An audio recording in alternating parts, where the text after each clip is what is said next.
you get this? Please welcome Kendrick Lamar. Well, y'all gotta make some more noise than that. What's the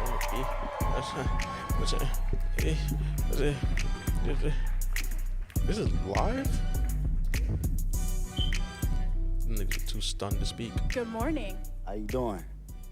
You know, Kendrick, it's a little bit surreal to actually see you in the flesh because you've always made it a point of just letting the music speak for yourself, which is something I really respect. But the spotlight has been shining so brightly on you for the past few months. I've just been wondering how you've been processing behind the scenes, how you've been feeling about everything happening, all the success.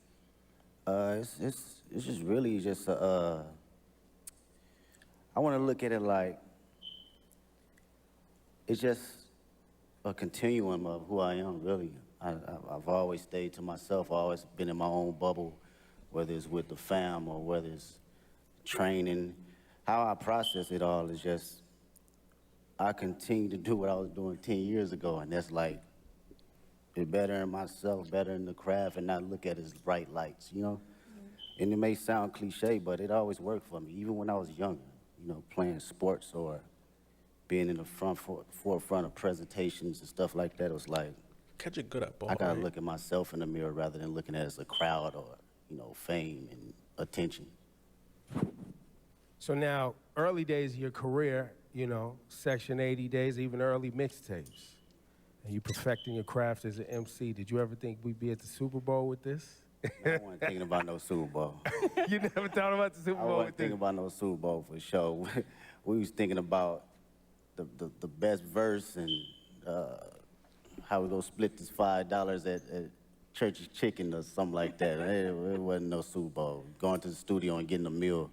But I think, well, what I know is the passion I have now is still the passion I had then.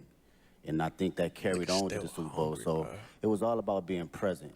As long as I was present in the studio and present in whatever that line was or whatever that mistake was. I ain't gonna lie, Kendrick, I'm not cut you off. Rapping or doing hooks or choruses or whatnot, I was present in that moment. I felt that passion. I think being present and not actually foreseeing everything kept me in a grounded state of mind in order to be at, you know, big stages like this. That was a lot. Before you start, bro, I need another Untitled Unmastered. Facts. That's all I wanted to say. And I want them leaks on them. Facts. A lot what this year was about too, right? Like Untitled Unmastered too. I guess, you know, you took it and put it on your back and you felt like a line needed to be drawn, right?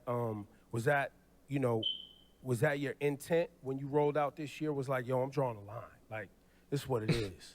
My intent was to always keep, I think from day one was to always keep the nature of it as a sport. You know, I don't care how motherfuckers look at it as far as like, as a collaborative effort, you know, that's cool too, but I love when artists grit their teeth. Like, I still watch battle raps. I still watch Smack URL from Murder Mook to Lux to Tay-Rock. You know, my what bro. always kills me is that this nigga talk like he didn't just murder a nigga. Like, bro, he really got into that mode when he was fucking on pause. They like, this has always been the core definition of who I am, and it's been that way since day one. So I don't think it was a thing for this year. It was always just a continuum. And what I will say about this year, it was more from a space where I think a lot of people was putting rap to the back, and you didn't see that. You didn't see that grit. You didn't see that bite anymore. So I always took that in consideration in going into any type of my music. That's interesting. So I hope this makes sense, right? You know, we've been following your journey for about 15 years, and you have been so consistent in the messaging and the focus, like you said, and you've always moved with integrity. So in a lot of ways, I feel like we thought we knew exactly who you were as an artist in a positive way.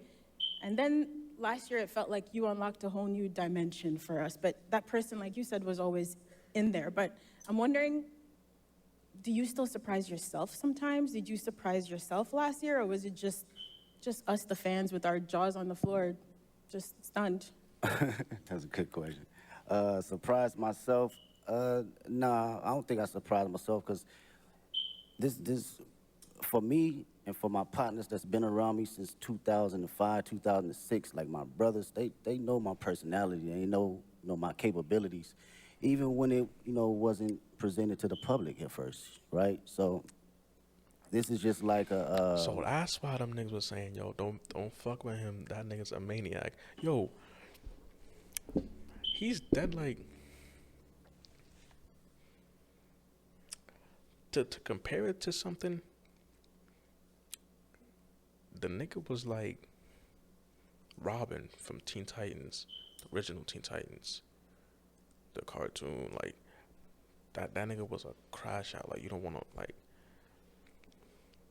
like the entire team know you don't want to fuck with him. That's basically what TDE was with Kendrick. That's the best way I could a put it. revolving door of what I've been doing in Carson Studios at the homie garage or my brothers at TDE. This nigga lineup or is just crisp. anybody around the city of Compton in LA. It's just magnified to the level where I've progressed it and did enough hours to know, okay, I know where to place it now. I know how to make it connect with people. It feels like each album, too, getting to this point was like, it was an album for the culture, and it was an album for the critics. You know what I mean? And then it was for the critics, Yeah. and then GNX comes along, and it's like, nah. This is an album for anybody, everybody, and anybody who want it at any time. And you brought that energy. And GNX and is such the a good energy album, you brought bro. on GNX was an energy that I don't think was really happening in hip hop. Like, it's a Public Enemy level energy. It's a Ice Cube, America's Most Wanted energy. For sure. Like, it's a classic, timeless energy. Talk about your headspace between Mr. Morale and this GNX. Yeah, no, that's great. I hate that nigga's like downplay Mr. Morale and the Big Steppers. I love that album, bro. If Good Kid, Mad City didn't come out, Mr. Morale and Big Steppers would be my favorite Kendrick album, bro. I'm sorry, bro. I'm putting it over To Pimp a Butterfly. I'm not gonna lie, bro. That's just me though. That's just me. That's just me. That's just me. It go for me. It go Good Kid, Mad City. It go Miss Morale and the Big Steppers. It go To Pimp a Butterfly. Then Damn. I'm not gonna count Section 80 because I haven't listened to Section 80 that much. I'm not gonna count Untitled and Masters because that's not an official shit. Oh, I gotta put GNX in that bitch. Yeah, GNX gotta be at the bottom, bro. It's all good though. Like, we know that. Go back even This nigga further, man. lineup Speaking is on that energy, crisp. like it's my cousins was like DJ Quick, and Dre, these folks that my people was playing. So I always had that DNA. And you heard that DNA a little bit on Good Kid, Mad City, but I wanted to tell my story first, right? And fast forward to GNX, I felt it was just a perfect time because not only the energy was lost, but it was an energy that was bubbling inside of me as well. I wanted to go back to the forefront of just the bite and just the grit of rap, just all raps and hard-ass beats. And that's like the basics for me. I thought about, what I used to like when I was a kid. Hard raps, good beats, that's smacking, right? And That's facts. it was a great That's me. transition from Mr. Morale because that was my most intimate. I wanted to go inside of my own psyche and my own personal withdrawals and see how it connects with the public and who can relate. So I couldn't relate to Mr. Morale and the Big Steppers, but like, I know a lot of people that can. So it's like, I know like that album. It's like, I feel like it's just a good album. during bro. this time Like, around, I think it was necessary of coming out of that cocoon and feeling like, okay, I arrived now. I can spread my wings and show every state of who I am as far as Kendrick Lamar. And you really did spread your wings. I mean, you just came off a huge Grammy wins. You walked away with 5 awards, and you won Not Like Us won for Song and Record of the Year, which in itself is remarkable. But I think for people who love and respect hip hop and the roots of this culture, the competitive spirit of it, it has been a little bit mind-bending that you created this massive cultural award-winning anthem out of a battle rap song. And how is that something, after you got off that Grammy stage, you got home in some quiet time, what was going through your head? I was just thinking about the culture, really. It's always that for me first. I'm not even bullshitting with you. It's like, when people talk about rap, man, the conversations I hear, they think it's just rap and it's not an actual art form. So when you Facts. put records like that at the forefront, it reminds people that this is more than just something Sound. that This is came more than 50 just noise for y'all. Like, this is culture for us. It's just noise for y'all. Stop playing. years ago and like kind of like belittle it. So I love to see that it gets that type of recognition for just straight raps, from awards to the billboards, all that, because this is truly just as big as an art form and a genre as any other genre. So that's what I think Facts. about, My and opinion, I the feel better one. accomplished being able to do that. You know, whether somebody else come behind me and do it again and quadruple it, I love to see it. If that was my purpose to do that, then that's exactly Black what it boy was for vibes. that particular moment. I think people often miss the significance of that Record and Song of the Year award, because that Song of the Year award is a songwriter's award. Like, it's not just the biggest song. It's like someone wrote a Exactly. song. And you as a songwriter, when you see your name up there and it's written by Kendrick, and that's it. Yeah.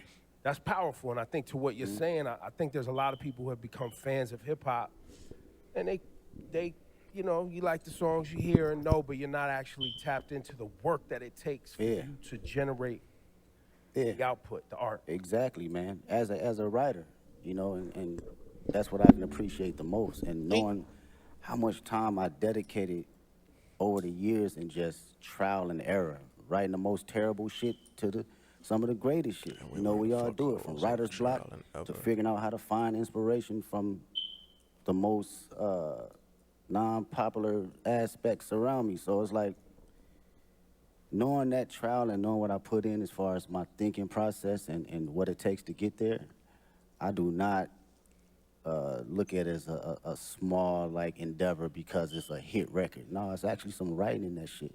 You know, whether it connect with you on a spiritual level, whether it connect with you on a comedic level, whether it connect with you just on a personal dynamic, it's still from a writer's point of view.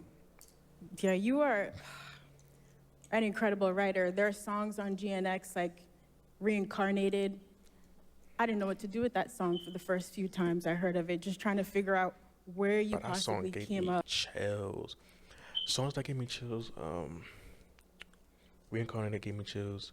Man at the Garden gave me chills. Hard Part 6 gave me chills. With the inspiration for a record like that. Like goosebumps in my whole when you're body, working bro. on those songs, some are you Billie going Eilish through shit. multiple versions until the right thing comes to you? It's hard to fathom, I guess is what I'm saying. Yeah, well, records like that. First off, shout out to Tupac. That's the number one. That was always one of my favorite records from him and Outlaws. With records like that, it's always going into my mind of like, what if, right? And crafting out my what if ideas to the masses. So when I think about concepts and I think about what I actually believe and what I feel, I just go through a breakdown as if I'm reading a book, you know, and how I want people to hear this from a book sequence. So my That's initial what process. I like that I saw like a tweet, I think, or it was a tweet or a TikTok I seen, but it was like labeling, or like, yeah, like basically labeling his albums in genres of like literature forms. Like Good Kid, Mad City is obviously a movie, and then To Pimp a Butterfly is a poem. Damn is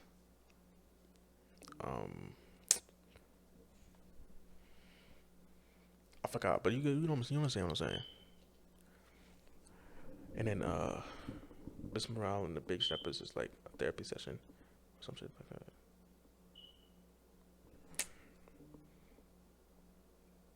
Or Damn as a Buck. No, that wasn't it. I gotta find it, bro.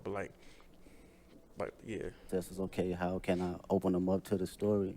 And how can I drive them to the ending point to make them feel truly exactly what I'm trying to convey, whether they take their own perspective from it or they take mine.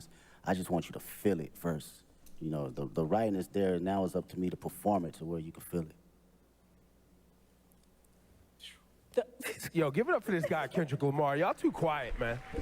They quiet because they listening. You know, this guy he doesn't sit down and do this too often, so this is a very special conversation, and we appreciate you, When bro. Kendrick speak, you shut up and listen, nigga. Really do. And shout to SZA too, because you guys are making history man. right now. Hell and, yeah. and you've seen her from her humble beginnings like she's seen you from your humble beginnings. You've watched her find success, and now y'all sharing the stage at the Super Bowl. This humongous tour that's rolling out next year.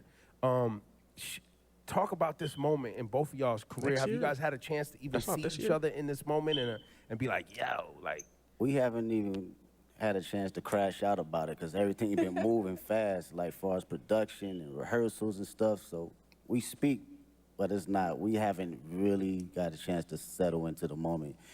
For me personally, watching her, her career and where she's come from, it's amazing to see. I get to finally see how certain individuals see me come up in the process because I seen her day one coming in the studio and writing songs, throwing away songs, writing another song, throwing away songs, and songs is hard. And I understood that process though, wanting to be great. You know, even when people saying this is classic records, you're like, no, I'm gonna write another one. And I understood that and I seen it, so to see it now magnified is like, she always had it, man. She always had it, and I'm just honored to be next to a talent. Yeah, Imagine the classics that have been thrown away, bro. Like that should be bugging me sometimes. Like the shit that niggas thought wasn't it could have really that could have been any artist, like any shit that they threw away because they wasn't fucking with it like that, or it didn't fit their album or some shit. That could have been my favorite song. That could have been your favorite song. Like that shit is. It's wild to think about. Like music, man. you've both worked really hard to be here in this moment, and on Heart Part 6 is really amazing to hear you detail that journey for old and new fans, coming up through the ranks at TDE and now launching your own agency, PG Lang. So performing at the Super Bowl halftime show is very much, us as fans getting to celebrate you and this beautiful musical legacy, but also now you're stepping out as an entrepreneur. What has it been like to build your own business and to also showcase some of that creativity from your agency on this platform? Oh man, I love the process. Shout out to PG Lane. Make some noise with PG Lane.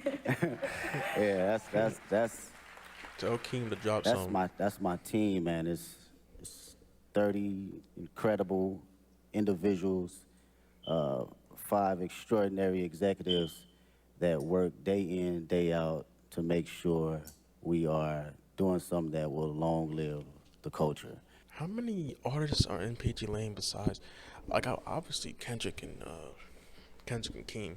Are there any other artists in PG Lane? Or is it just them?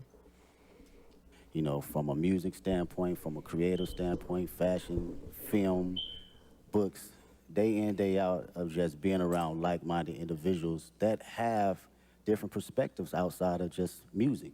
So through that process, it was a challenge for me, but even more a process of me enjoying, different ideas and different backgrounds and how to look at things. I love it. I love it. Being on calls and, formulating business ideas and ventures outside of my usual norm, it challenges me. And I can't wait to see what happens next. I know it's going to happen next. Yeah. We can. I think for the audience too, and anybody watching around the world, the PG Lang thing is, I think people see you as an artist and someone who makes music, but I don't know if you want to share it today, but the level of detail that you yourself, along with Dave and shout to the whole PG Lang team, but y'all as friends that came up together, you in the edits. Like what we're gonna see on Sunday is a This might be a L K Dot fan thing to ask, but like when he talked about his mans who passed named Dave in Good Kid, Mad City, well, I thought that was Dave Free, and then like so there was like so it was a 2 Daves. I just chalk it up to 2 days this whole time, but I never got my question answered. Or like I thought it was like a Mandela effect. I don't know. PG Lang production. Yes, that's all PG Lane. That is us sitting day in, day out, from the edits, the production, the stage design, the Everything music, is PG sound Lane. tech. It's everything across the board, and it takes a lot of work. It takes a lot of creative individuals. I can't sit here and say it's all me, because these are people that are just as passionate and want to see us win, but also want to put out something that lives a long, long time. And with Dave's creative mind, it's just, he's insane, man. That dude is like Basquiat in so many different fashions. You know, you can clearly pick his brain about anything, Basquiat. and he'll give you an answer. Every time I hear Basquiat, I just think of Spike Lee doing the story to NBA 2K16. Why was he spitting like that? Like that nigga. But that story was crazy. That was probably one of the best stories 2K ever had, bro. If not, but that was the best story 2K ever had. They need Spike Lee to do another 2K. I'll play it then. I'll play a 2K in my career. It's Spike Lee doing it. Fuck. The right down the middle to help you decide for yourself. So that's something I can always appreciate. This nigga Yeah, I'd lineup say is with crispy. all of your powers combined, y'all are really diabolical. Like, when you roll out the videos, all the visuals for GNX, just the way you all move strategically together, it is inspiring beyond the music. Hold on, you we're know, getting- just thinking we're about getting- how to approach My fault. life and art in a holistic way. And so when it came down to planning for this Super Bowl now, you know, you've teased on the album coming up to New Orleans with this LA energy. How did you guys approach the show and trying to figure out how to pay tribute to the classics in your catalog with this new music in like a 13-minute set list? Yeah. That's a very good question that I also want answered. But before that, what was I gonna say?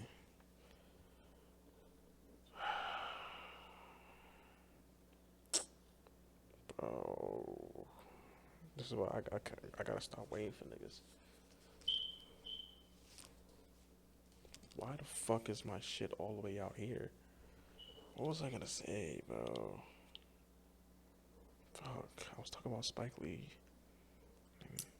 Oh, are there gonna be music videos for any GNX tracks?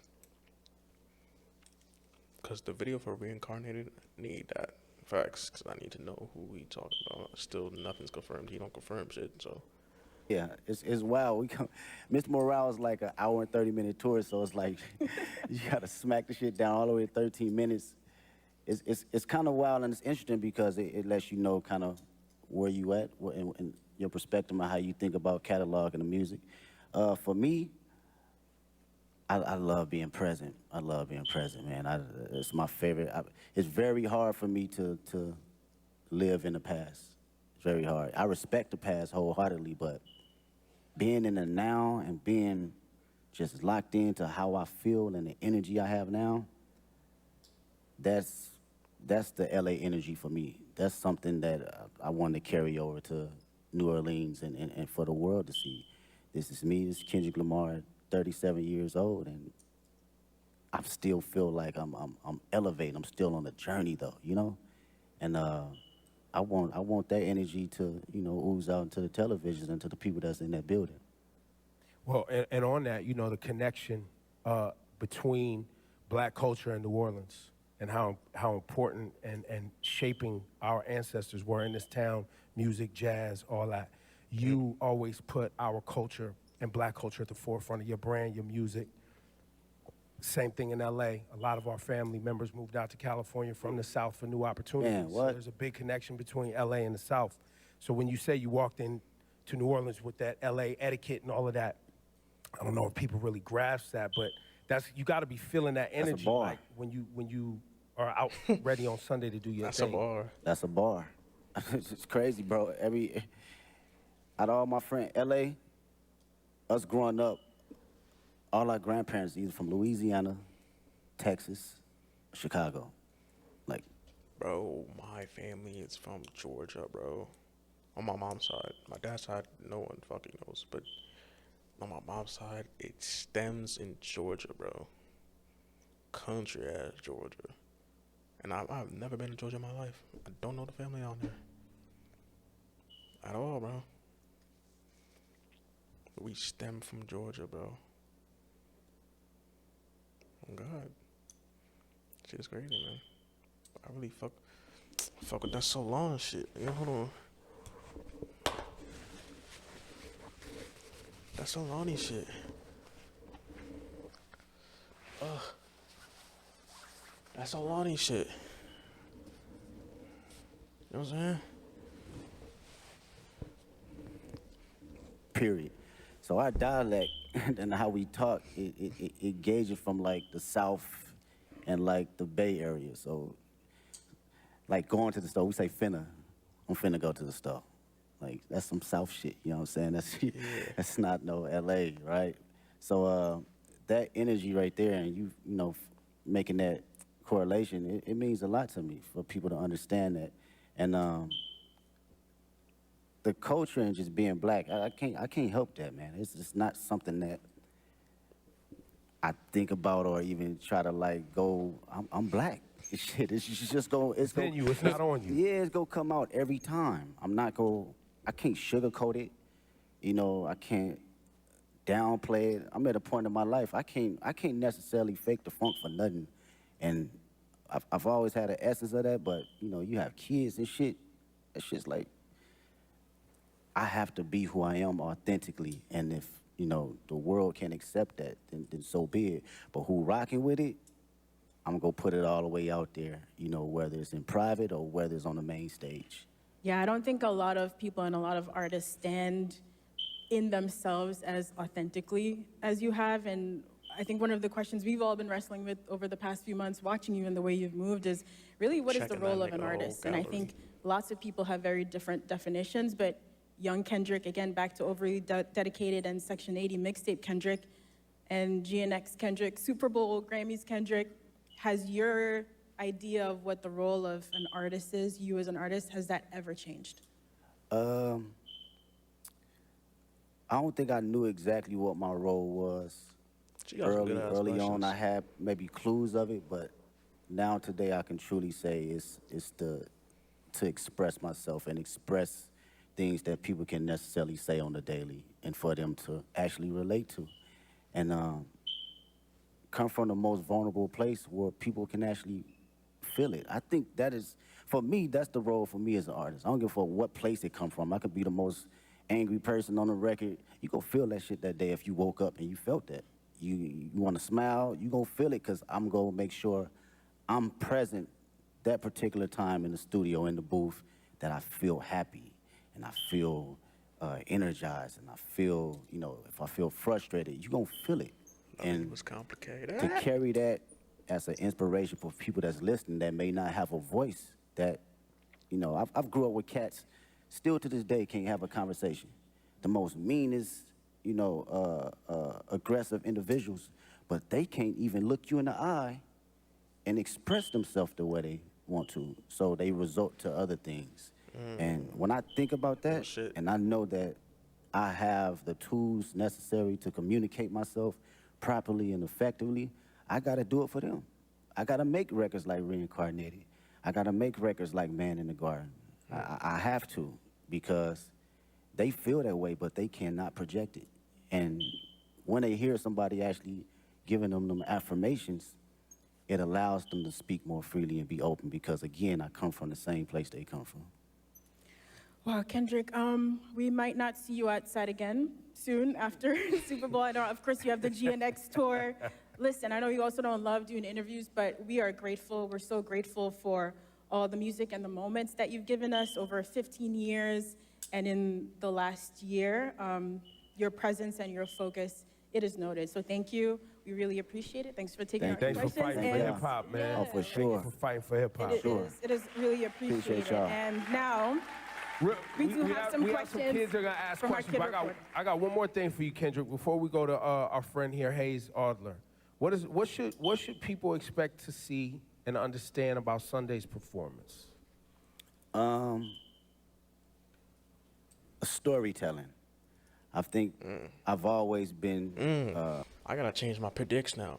With that one answer, I gotta change my predicts because I'm thinking about 100 different things now. Not 100 different things. I'm thinking about one thing, bitch. I'm thinking about he gonna have a couple songs from Section 80, maybe. A couple from Good Kid, Mad City. Then To Pimp a Butterfly.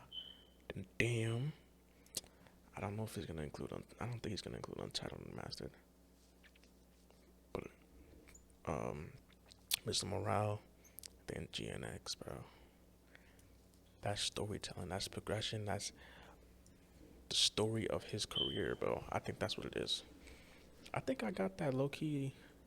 I gotta check my notes again. My predicts. Very open about storytelling through all my catalog and my history of That's music. just it confirmed it. And I've always had a passion about bringing that on whatever stage I'm on. You know, whether it's a war tour or whether it's 500 people at Key Club. I've always had a form of that. So I like to always carry on that sense of, you know, make people listen, but also see and think a little. I think this is going to be one of those performances where people are going to be digging up Easter eggs for I mean, years, that's the Kendrick years thing, to come, you know. right? Even when it's not an Easter egg, people gonna make one up, right, Ken? Hayes, this is Hayes Adler. He's got a question for you, What's up, Kendrick. man? Hi, Kendrick. What's going on? It's good, though. How do you prepare for such a big performance? Do you have a favorite way to stay healthy and active? Yeah. I do some laps, whether it's some sprints. If we talking about, let's go from, okay, on the physical level, I'll give you that. He do the Maybe it's a 2 mile The warm-up burpees. or a mile warm-up, maybe Jail some push-ups, just to get the body movement. Sometimes you be out on that stage, man, and take you need some oil on your knees a little bit to get moving and get cranky. So physically, yeah, I'm just exercising the body, a little bit of stretching, a little bit of all that. And on a mental level, I'm Baby, usually no how. playing some Isley Brothers just to calm not my nerves, but calm my excitement and just give it a balance, you know? So Speaking of nerves, boy, if I was up there asking Kendrick a question,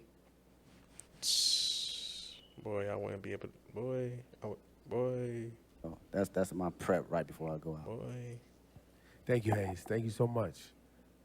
And now Alvin Williams. How you doing, sir? What's up, Kendrick? What's up, man? I'm a little with Big Brother and Big Sister New Orleans. What has mentorship meant to you during the course of your career? And if you could thank your mentors for believing in you, what would you say? Oh man, mentorship has been everything. To be around. Hold on, imagine you one of the little niggas asking from the crowd, asking a question to Kendrick, and then the niggas interviewing, ask your question. Boy, I'd be hot and stressed, bro, because I gotta find another good question, bro. Individuals that experience every little thing that you think that you. What's up, Kendrick? What's up, man? I'm a little Get with here in New Big Orleans in that nigga too. To be around individuals that experience every little thing that you think that you're the first person to go through it with it's a difficult task when you're a young individual because you're like, shit, you don't know what you're talking about. But as you progress and you be like, damn, he or she was right, you begin to understand life a little bit better and not be so judgmental to people that have been here before you, right? The greatest thing I would say a couple mentors that given me was like affirmation and to always give myself space to believe in who I am, even when I wasn't feeling it, right? You can accomplish so many small things or big things, and you still can fall in a slump where you doubt yourself. And even though these mentors haven't seen the spaces and been in the places I've been in, it was always time to allow me to share exactly who I am or how they see me and what I'm capable to give to the world. And I think that goes a long way, you know, from people in the highest places and the lowest places. We all need them. All right, thank you. Thank you. Thanks, Alvin. And we have one more question from young Dylan.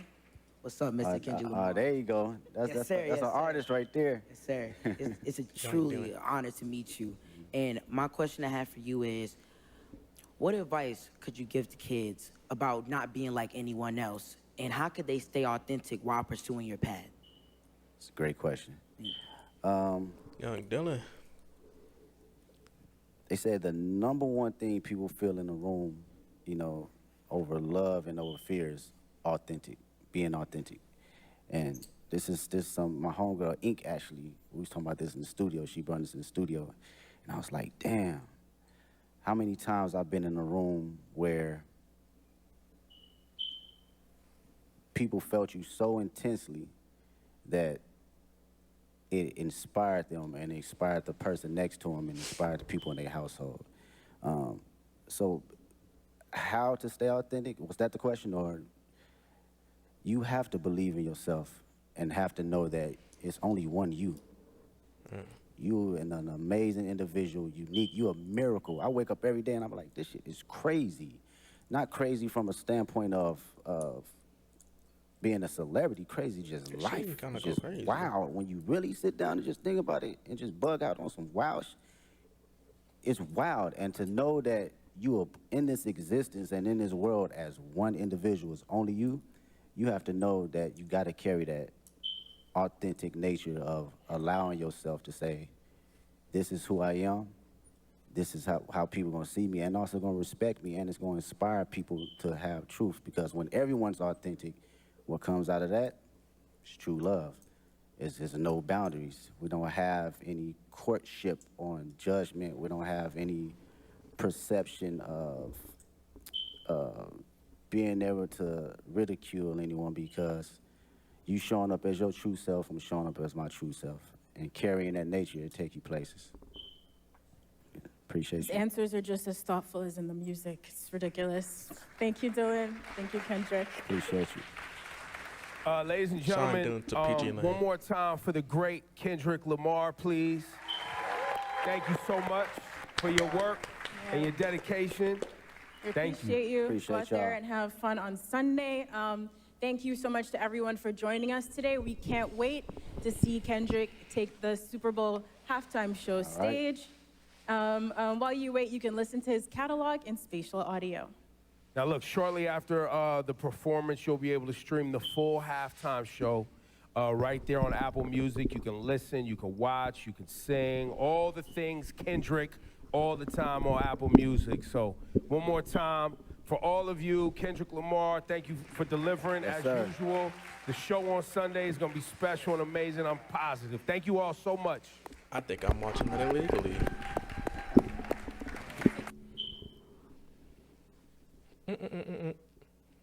So it's a great thing to hear Kendrick speak. Yeah, cups to the red when I'm pouring that purple. BBS diamonds on the neck like Squirtle. Top of the plane, bulletproof on the Maybach. Nigga wanna talk about some bands, come and say that. Me and my twin pushing up where you lay at. Skirt out the way, hit the BP on the way back. Wait 2 times, now I'm blind again. I'm outside with the fire in my hand.